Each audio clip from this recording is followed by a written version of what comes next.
to the west of us, there's a big bunch of what's goes up into the hills. The river bluffs are to the west of us. It's all oaks and hardwoods and that kind of stuff. And kind of behind me right here to the east is river bottom, and that's where their bedding is, to the east of us. And I think they go up into the oaks to feed. We got really good acorn crop this year.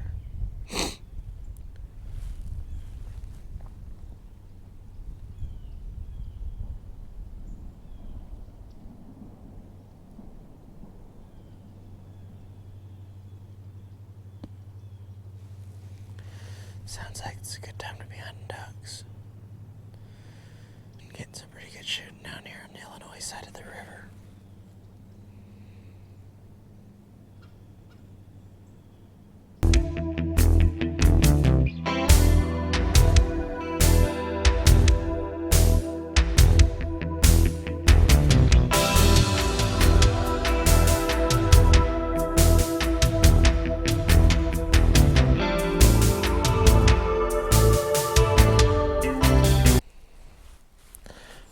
Starting to get cold.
range was good.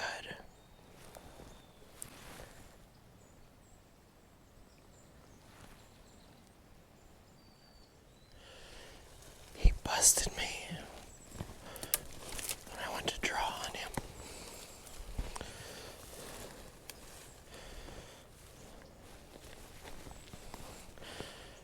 I had a little bit of an opening back here to shoot through. So I took the shot, and apparently I just shot wide left a little bit. I'm out here trying to find the arrow. I've been here looking for this arrow. I actually found there's another scrape here, and there's a rub right here. You can tell where these deer have been coming through here hard.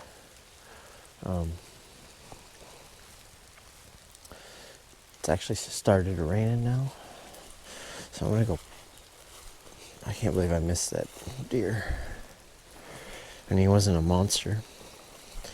He was, so where we're at, this part of Missouri, they've got to either have 4 on the side or less than 3-inch spikes. And he had little bitty spikes. I don't know if they were even 2 inches long, just enough to tell that they were there. And he come right under the tree like he's supposed to. And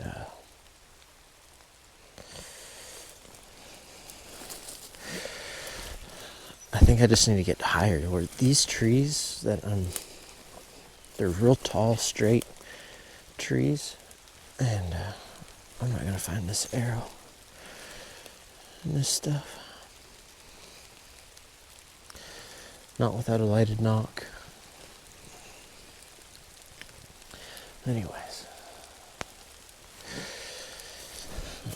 this is perfect timing because now the rain's gonna wash all this away from me poking around in here. Anyways, he come in and walked right underneath like he's supposed to, and picked me off.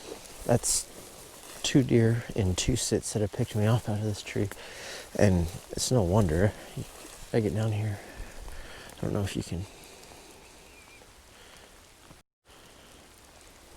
I don't know if you can see it or not,